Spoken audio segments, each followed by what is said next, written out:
Good afternoon and welcome to the second webinar of the series on farmers markets during COVID-19.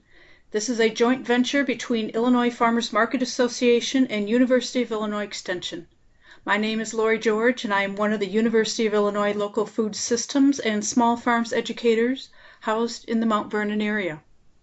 With all the changes that we see worldwide concerning COVID-19, there have been a lot of questions surrounding farmers markets. Should they open? Should they close? And if you do open your market, what things should you consider? What changes will need to be made in order to sell the product safely? These changes not only affect the market managers, but the market vendors and customers as well. Our speaker today will be Catherine Dunlap from the Downtown Bloomington Farmers Market. She has coordinated her efforts on developing and maintaining safe guidelines for the Bloomington Market, which she is willing to share with us today. But first, I would like to introduce Jane Maxwell, Executive Director for the Illinois Farmers Market Association. Jane is very passionate about local food and farmers markets. She is a registered dietitian and works to promote the health and economic impact of local food and farmers markets. Hi, Jane. Welcome back. Well, thank you. And thank you, Lori. And thank you to Extension for this great partnership that we have that allows us to bring these webinars to you. We are really excited to be here today and to offer this second in the COVID-19 series. We are putting together some additional webinars that we'll be talking about at the conclusion of today. But just if you could advance the slide. All right, this may not be the typical picture that you think about for farmers markets, but as we move into the 2020 season, I think the picture that you see here, it's actually from a farmers market in Portland, Maine that was shared by one of my colleagues. I think it may reflect a new view, a new look, and a new opportunity for local food and food producers. Next. The Illinois Farmers Market Association is a statewide organization. We are member-based, and we support local food and food systems by giving Illinois farmers markets and producers access to resources, education, and connections in order to grow healthier and economically vibrant communities. I don't think that's ever been more important or more true than it is right now as we are facing some of the uncertainties that lie ahead. If you are not connected directly to the Illinois Farmers Market Association, we would encourage you to go to our website, which is www.ilfma.org. At the bottom of every page is an opportunity to subscribe to our newsletter and news feed. Especially during this time, we would encourage you to sign up so that you are aware of the next things that we are publishing or are a part of. Next. We have also created a Facebook group. It is the Illinois Farmers Market Association Market Managers Network. And if you are a market manager, I really encourage you to go online and ask to join. We pretty much I don't think I've ever denied anybody joining, so everybody joins, but it's a great connecting and opportunity to ask questions, ask for best practices, ask other market managers in particular what kinds of things that they're putting in place as we move forward. Next. One of the first things that the Illinois Farmers Market Association did when we were faced with COVID-19 was to try and get a count or an assessment of what is the economic impact of farmers markets across the state. It is very difficult because reporting of income from vendors at farmers markets is usually voluntary, and vendors are reluctant to share that information. But we were hopeful that during this season, to show the economic impact that farmers markets have, that our vendors would actually share their information with us, and they did. Next. As you can see, we had 79 vendors complete the section about their sales during the 2019 farmers market season, and 79 vendors were responsible for $2.2 million, or about $28,000 per vendor. Now that's an average, but we were really pleased to see and beginning to collect this kind of information. The survey is still open, so if you go to our website and click on our COVID-19 resources page, you'll find the survey. If you haven't already completed it and you are a vendor at a farmer's market somewhere in Illinois, we would really ask you to participate, because I think when we can talk about the economic impact of farmers markets, it really helps us to make our case about the importance and the vibrancy that farmers markets bring to our communities. Next. We also ask what would happen if there wasn't a 2020 season. And some vendors reported that they would lose part income. Next. But we also saw that the closing of the farmers market season could have dire economic repercussions to our vendors. A lot of vendors are truly supported by their farmers market presence. The Farmers Market Coalition tells us that about 25% of all farmers at farmers markets, that is their sole outlet for their product. And so farmers markets are a critical place for sales for vendors. Next. And you can see that even going as far as having to cease operations was a fairly common comment that we received. Next. And next. So why farmers markets? Well, I think farmers markets offer us a great opportunity in this season. Certainly access to fresh and nutritious food. We're very proud that there are 167 markets across the state that are registered or are SNAP authorized, so that those markets are able to accept the link card and give broader access to some of our vulnerable populations to the products that are sold at farmers markets. Especially, as we said, in the wake of COVID-19, I think we're going to see an increase in the number of link users, and so farmers markets will become an even more important access point for those link users. Next. Oh, I'm sorry. Not next. I'm sorry. Go back. All right. It supports the local economy. These are things that are not new or unique to COVID-19, but when we get down to the next two, I think those are things that people are starting to talk about, the advantages of farmers markets. There was an article yesterday published by a Drexel University that's outside of Philadelphia, public health department epidemiologist, who said that farmers markets may in fact be one of the safest places to buy food in the COVID-19 season. That's because we have open air markets. Easily there is air flowing. It's not a closed space, and especially because of the very short supply chain. When you think about food distribution in the United States, some of the supply chains to get to our local grocery stores are significantly long. And some of the supply chains for farmers and farmers markets in that whole production, distribution, and sales cycle are significantly smaller. And we are finding across the state growing consumer interest in local food. Is it because it's available, or that may be the primary motivator, but this is our opportunity and our season to engage with potentially new customers, show them the value of local food, and hopefully get them to continue to be our customers. Next. Farmers markets are essential. That was determined. We did get a little further clarification from the Illinois Department of Agriculture about the guidance, and again, essential as long as social distancing and enhanced sanitation procedures are in place. The Illinois Farmers Market Association worked with partners to create the ILFMA toolkit for COVID-19. There are resources for markets in their decision process and operations. There are resources for vendors about safe operations, and there are resources that you can share with your customers about how to be a shopper in this new era of COVID-19. Today, I also uploaded a Michigan Farmers Market Association guide to cleaning your link and SNAP tokens, especially the wooden ones. There have been some questions about that. So you can go to our website, go to the resource page or go to the toolkit, but that information is being updated regularly. Next. All right, so it's my pleasure to introduce to you Catherine Dunlap, and I will just turn it over to you.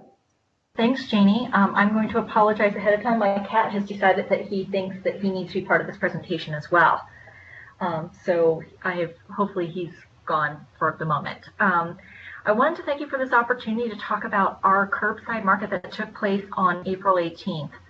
This market is still a work in progress, and I'll share what progress I've got for you. And just know that stay tuned for more details because we're working through this as we go. So first of all, I wanted to tell you a little bit about who the Downtown Bloomington Farmers Market is and how we're operated.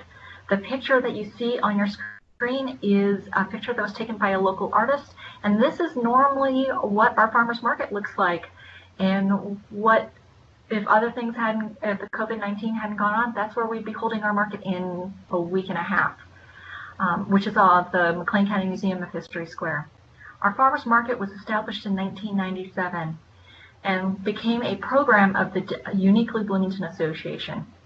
Uniquely Bloomington then became the Downtown Bloomington Association, and in 2017 the staff that was working for the Downtown Bloomington Association became members of the staff at the City of Bloomington to work on downtown development issues and concerns. And they also brought the management of the farmers market with them as part of this process because the farmers market is one of our signature events. And so this farmers market is still a partnership between the Downtown Bloomington Association and the City of Bloomington. The Downtown Bloomington Association is the nonprofit that we work under, and the city staff manages it on behalf of the nonprofit. I am fortunate that I have a colleague, Samantha Malott, who serves as my co-market manager. And we also have an intern from Illinois Wesleyan University that helps us out. Both Samantha and I are employed by the City of Bloomington, and Samantha, my intern, is through a work-study grant at Illinois Wesleyan University.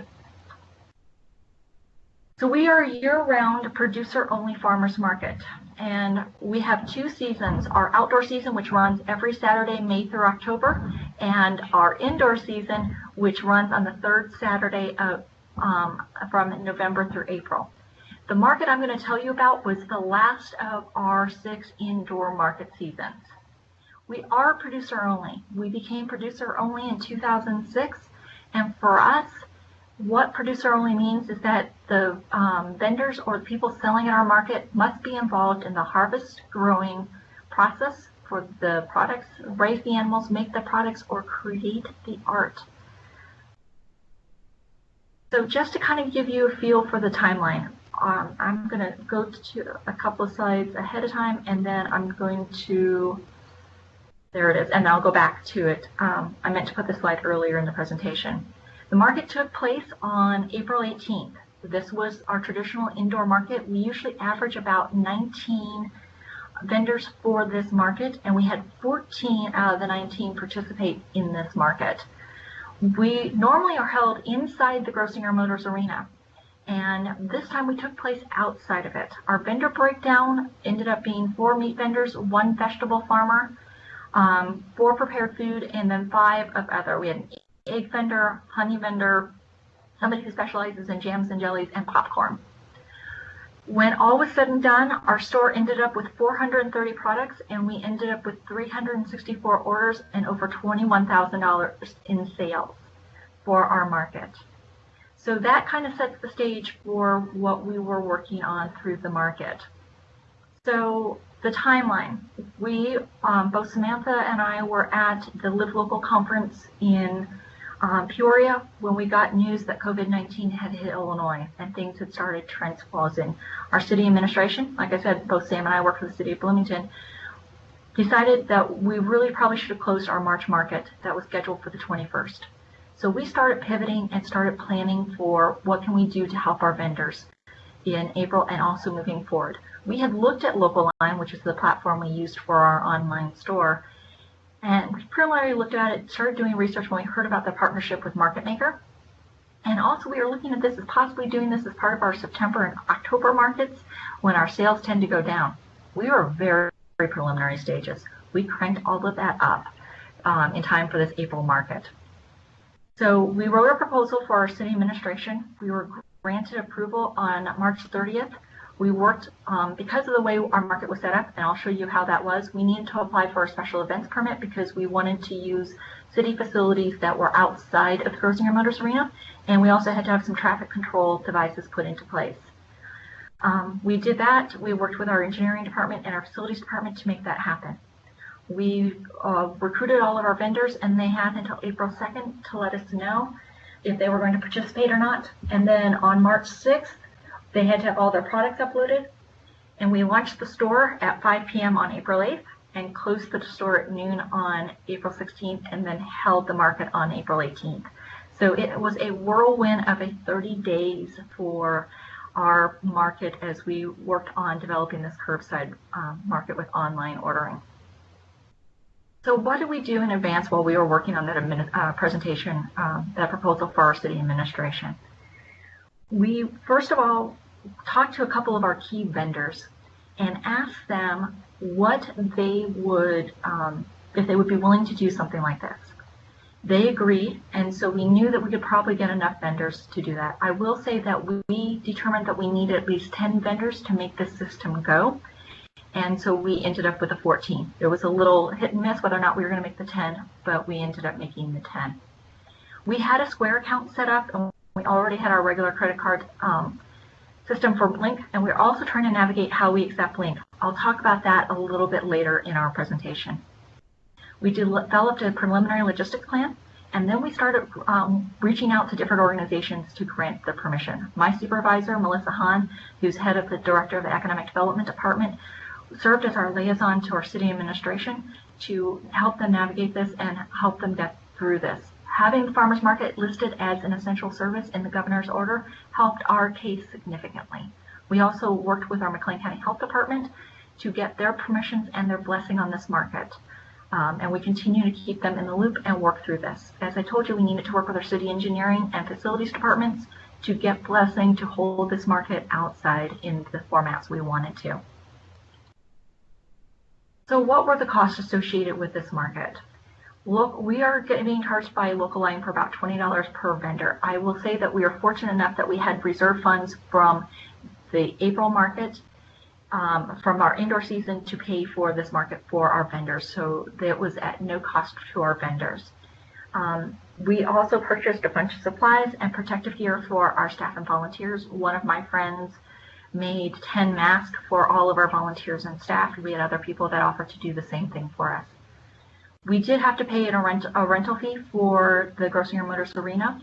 And even though it is a city-owned facility, it's actually managed by, we have a contract for management with another one, by another company. And so we had to pay them a little bit for the use of their staff time. And their staff totally earned that money because they helped us out so much during this process. And then the Square fees associated with processing the credit cards.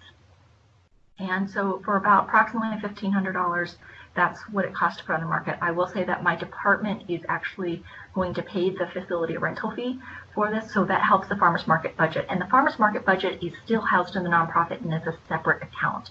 So we manage that. We have a memorandum of understanding between the city and the nonprofit to manage that on their behalf. So this is what our preliminary logistics plan looked like when we ended up, when we submitted this plan to our city administration. Now, we didn't have all the flaggers that we wanted to because we needed all the volunteers and staff we could to help with the orders. So we had to station our meat vendors and also our vegetable farmer in that loading dock area, which is where that yellow line is. And that's because they needed access to power. And then we set up curbside pickup right along that black box, which is the Bloomington Ice Center. And then our prepared good vendors set up so we could collect all of their orders in our the lower level of the Grocery and Motors garage. And this was, we worked through this layout a little bit, and then we ended up having signs in various places throughout the downtown to kind of direct people where to go for this. We also published a map, which I'm going to show you in a little bit, that says kind of how they could get into this market.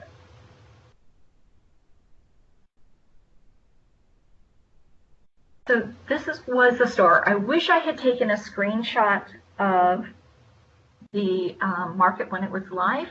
Unfortunately, I remembered I needed this a little late, and so it is closed presently. We are working on the May markets, and we'll reopen this store for the May markets.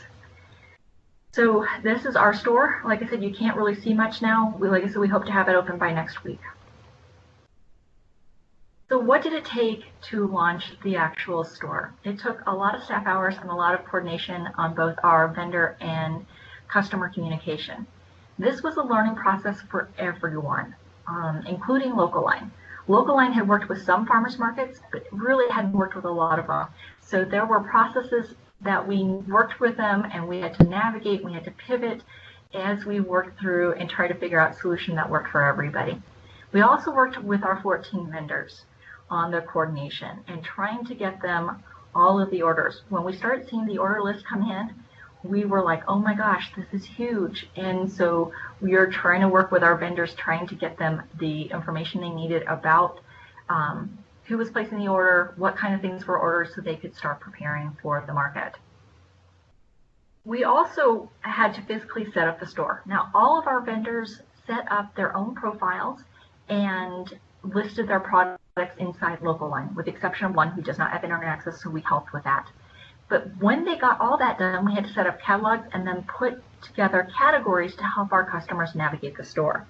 We ended up with 5 different categories that included meat, eggs, vegetable, plants, skincare or merchandise, salty and sweet, and other items. That was kind of our catch-all. And then we still had to navigate SNAP payments, or link. Our farmers market was one of the first farmers markets in the state of Illinois to accept links, so this is a passion project for us. Unfortunately, Local Line is not entirely set up on how to do that. So we had to work with them on coming up with a solution. Now, the solution we've got is not ideal, and they are making tweaks to their system to make this process easier and streamlined. So how we ultimately worked out the payments is that in the confirmation email that people got after they placed their order, they were encouraged to go back into the system and pay their invoice. Not ideal. And then we were going to have our link customers pay on site and capture those last few that didn't pay. For the most part, this worked out fairly well. Also, we sent a reminder to the customers to pay their order again when after the store closed, and with also information about how to pick up their order.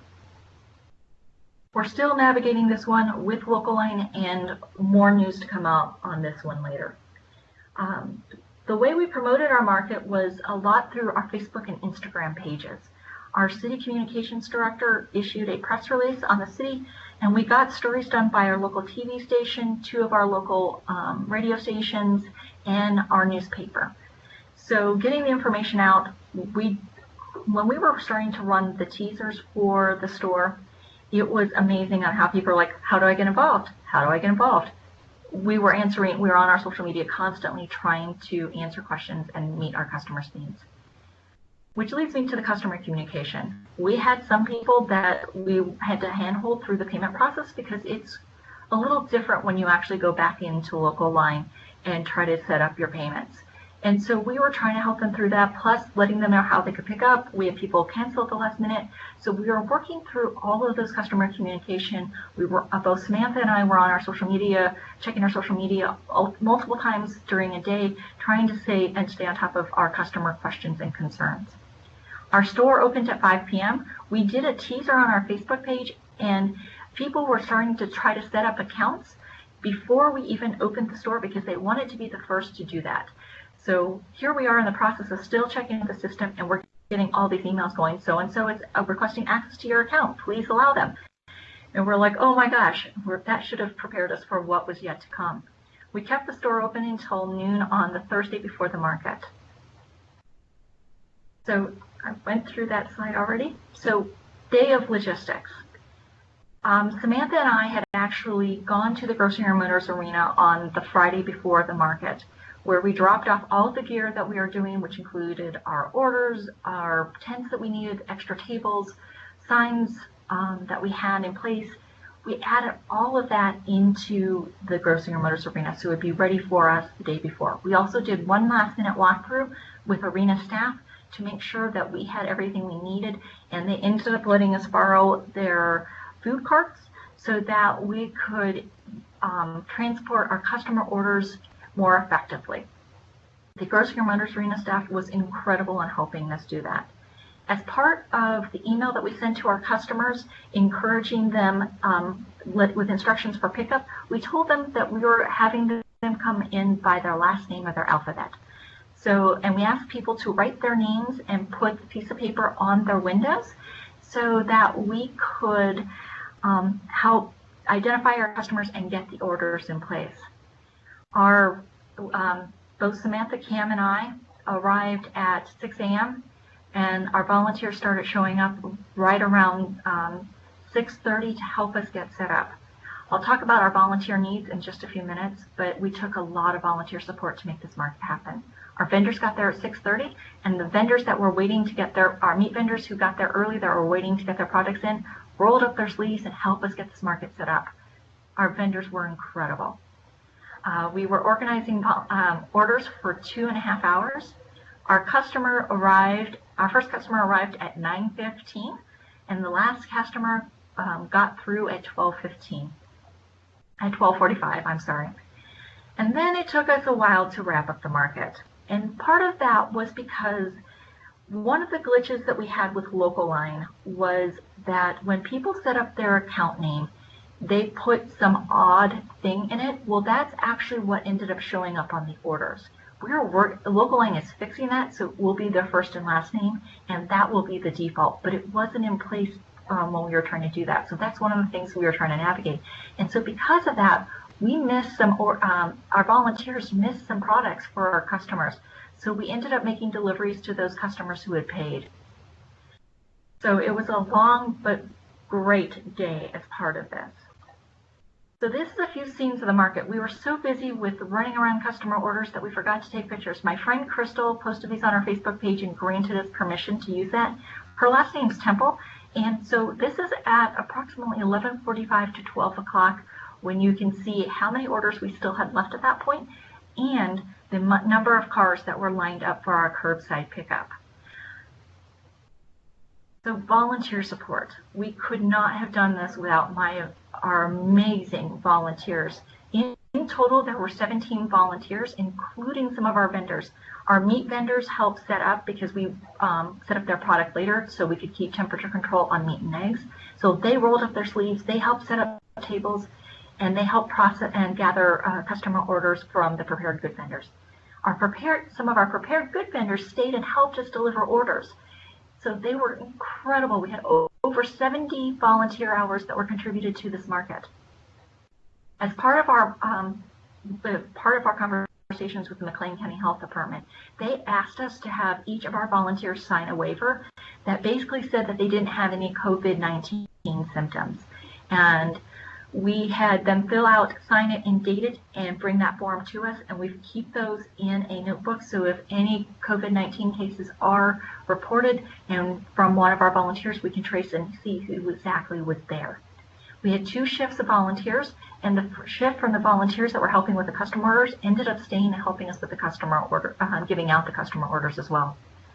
All of our volunteers were required to wear protective gear. They had masks and gloves. And then we held a pre-event meeting to go over a lot of these COVID-19 requirements, like maintaining the social distancing, staying 6 feet apart, and all of those different elements of that. And we incorporate that and educated our volunteers about that. Some of the roles our volunteers filled were compiling orders, organizing the staging area, and delivering our orders to our customers. So what lessons did we learn? We learned a lot about our farmers market and by our community and our vendors. My vendors were so incredibly patient and appreciative that they rolled up and did anything they could to help facilitate this process for us. Our community came out and supported us so much. I mean, we had ended up with 364 orders that we fulfilled, and we got that local food out to our customers. So that was a huge part, and we were just humbled by the overwhelming support from our community. Navigating local line. As I said earlier in my presentation, that local line wasn't quite ready for farmers markets. They had worked with a few of them, but not to the extent and one as large as our farmers market is. And this is a small version of our farmers market. So we had a lot of areas that we were working with local line. I will tell you, my account rep was patient and understanding with us and answered a ton of questions and was completely available to help us troubleshoot and work through problems that we experienced as part of this. We had a post-mortem meeting with them on Tuesday, and we know that some of the changes, which were problems we experienced with the system, they are working on fixing it. The fix is supposed to come hopefully by May 9th. So we're hoping that the customer name, vendors being able to order, to download pick lists that have customer names on it, cancellations, non-payments will all be resolved coming forward. And that brings me to a next point. We had several people that didn't pay ahead of time, and we had created a system within our order distribution that we flagged and marked all the ones that didn't pay to get those payments the day of. We processed about 15 payments on site, including our link customers, and we still are working with about 5 customers to get payments back. Now, one of the ways that Local Line is fixing this is they're installing a Pay Now, Pay Later button that will be part of the new system rollout. And this Pay Now will encourage everybody to pay ahead if they're able to, knowing that the link customers will be able to pay on site. Now, for this market, we did not accept any tokens or our link match coupons as part of this because we are still trying to figure out how to navigate that process. We also had several people cancel their orders at the last minute or did not show up and had not prepaid. So Local Line's also fixing this problem as well. They are working on,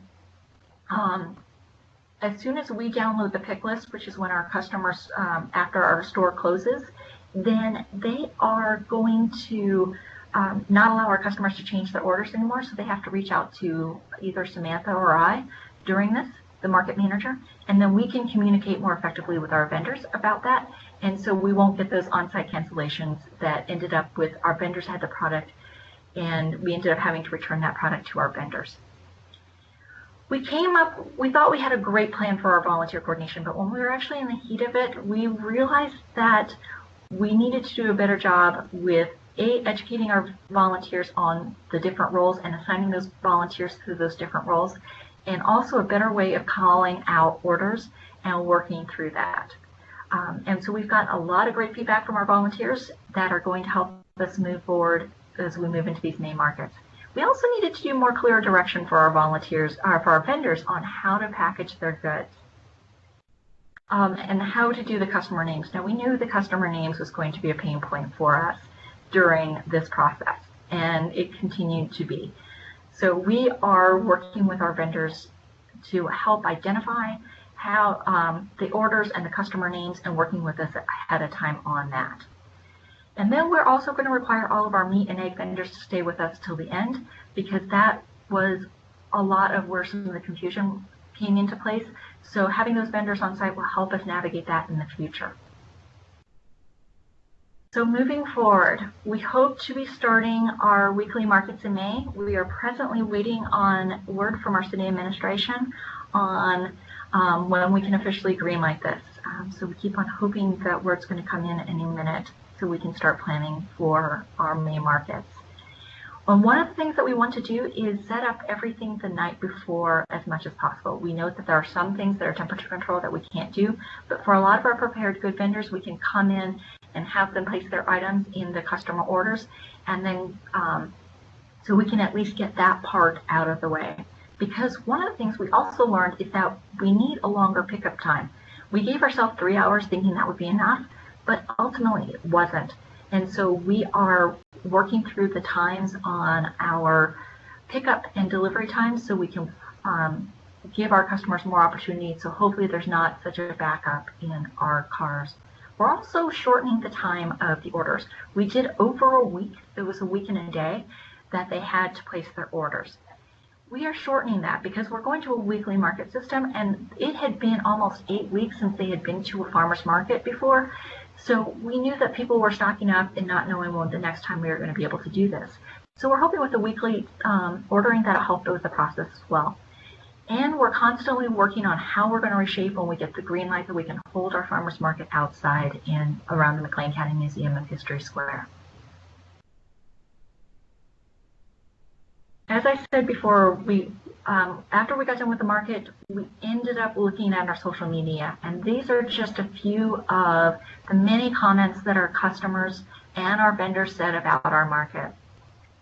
Downtown Bloomington Farmers Market is part of the Downtown Bloomington Association. So one of our property owners and business owners posted that she loved downtown and was the fact that she was so glad that it remained downtown. Prairie Earth, which is one of our largest vendors, shared this on their Facebook page, saying that this is one of their most successful markets that they had ever had. They ended up with over 300 orders as part of this indoor market. And they're also working on figuring out ways that they can streamline as we move this process forward. So any questions? All right. Thank you very much, Catherine. I do have a few questions, and a couple of them are talking about that local line. So can you elaborate a little bit on that local line and how you got connected with them and how that works with you?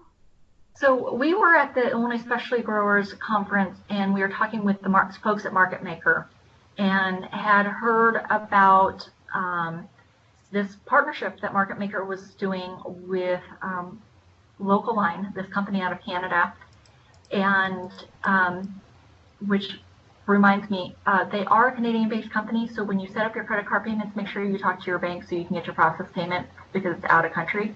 That was another lesson we learned through the process. And so we looked at the platform, we did a tutorial with one of their account reps, and realized it was a pretty solid format. They had a lot of great features on this, mostly allowing our vendors to set up their own accounts and to manage their own products so that we as staff would not have to do that. So that's how we found them. And they have tutorials on their website. If you go to localline.ca, they have information on different testimonials of farmers markets, food hubs. Their system was created as a food hub platform and a food system management platform for distributors. So that's their base of it, and they were modifying it for farmers markets. Okay, great. Second question I have is, do you have any feedback from the vendors regarding the setup of the Local Line store, or did you have any concerns setting yours up? We didn't have any concerns. It was actually relatively easy to get the store set up and uploading the product. We laugh that a couple of our vendors are really low tech and they didn't have any problem. The vendor, Local Line provides you a spreadsheet that you can enter all of your products in that will sync with their system. And they also, when you're loading in your vendors, they have the same spreadsheet and they will, it'll sync to the back end of their system. So they make that part really super easy. Okay. And they have videos on their website that have tutorials, and they have a great help desk program too. Okay. And I think that you may have answered this, but I'm going to ask it anyway. Was your Local Line store set up to pay individual vendors separately or for their entire order at once for you to disperse? We did it as the farmers market was the store, and we're paying out the individual vendors. And so that process is actually taking a little bit longer because some of our vendors charge sales tax and some of them didn't. And so we're navigating that part of it. And so we are still in the process of reconciling those payments for our vendors, but we hope to have it done by today or tomorrow to get our vendors paid.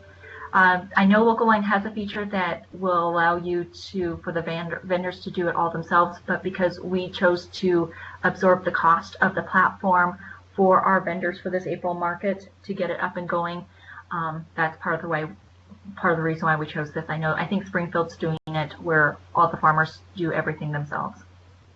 Okay, great, thank you. From Sharon, would you be willing to share your waiver that the volunteers signed? Absolutely, and actually it was just modified off of our city, one of our city return to work policies, but I can definitely share that with you. Okay, if you would go ahead and send it to me, and I'll send it out when I send the link from today's webinar out. Okay. How often do you hold the market? Well, the April market, sorry, my cat's in the way. The April market was supposed to be our monthly indoor market, and so it was a once a month. We hope to be doing it weekly during the month of May, and then hopefully we're back on the square in June. So, and then we'll run every week on the square with modifications to account for COVID-19 considerations that were set forth by the Illinois Farmers Market Association.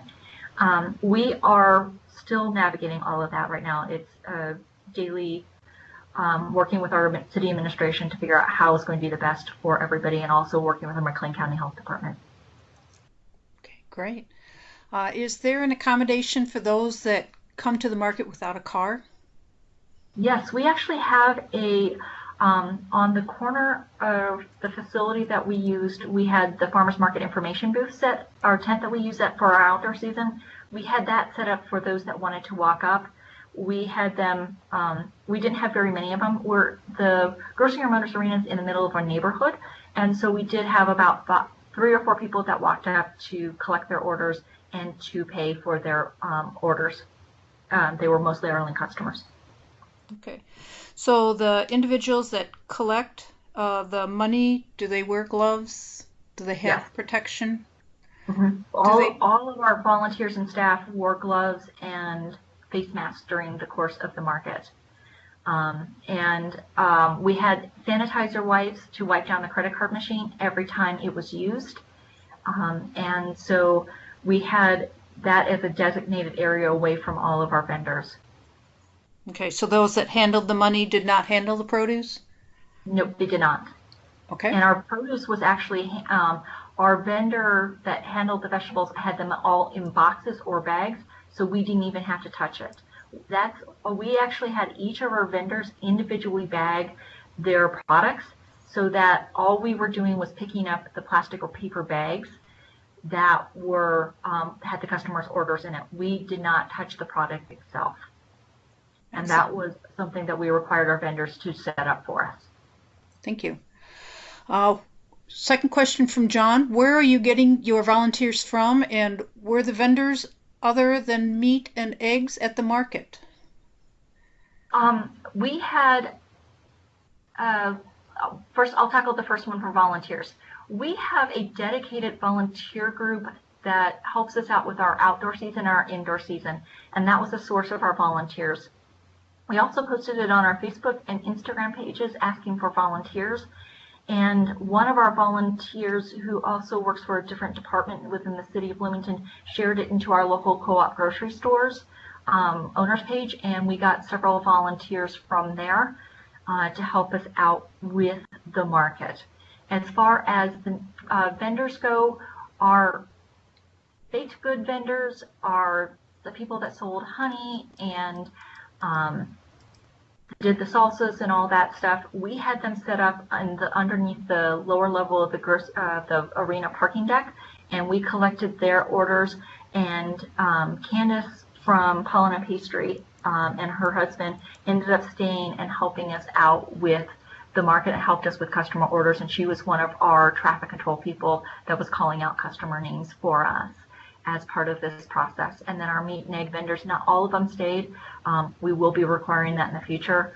And so they were available, but the ones that got there early just rolled up their sleeves. They were awesome. And our vegetable farmer, Prairie Earth, had 2 staff there, and one of them stayed with their product, and the other one helped us with traffic control too. Okay, great. There is a note in there from Jane Maxwell. Thank you. There is a link to a webinar at www.ilfma.org on the COVID-19 resource page that helps you go through the setting up of a local line e-commerce store. So that'll be very helpful. Let's see, what else do we have? Who did your traffic control for your market? Our Public Works Department did. The City of Bloomington's part, and that was part of the special events permit that we submitted. So we worked with city engineering to come up with the layout for the market and for our curbside pickup. And then our crews, we work with them a lot during our outdoor season and other special events, because our department manages all the city special events permits for the city. So we work with those crews a lot for events within the city, and they helped They knew what our vision was, and they worked with us to come up with a solution for the traffic control. We have to tweak it due to the number of cars we had, and we're working through that as we speak with those different departments as well. Okay, great. And if you work with a small rural community, I would probably suggest that you talk with your city manager to see if you can get some sort of a section of a street maybe blocked off in order to help accommodate that, or have them put up cones or blockades to help direct the traffic through there. But getting your city involved in something like this, even in a small rural community, is going to be beneficial for everyone as well. Mm-hmm. And our city staff has been so supportive and really willing to help us. They support the farmers market when it's in its regular format, and many of the staff do. And so they were like, "Hey, Catherine, what do you need? How can we help you through this process?"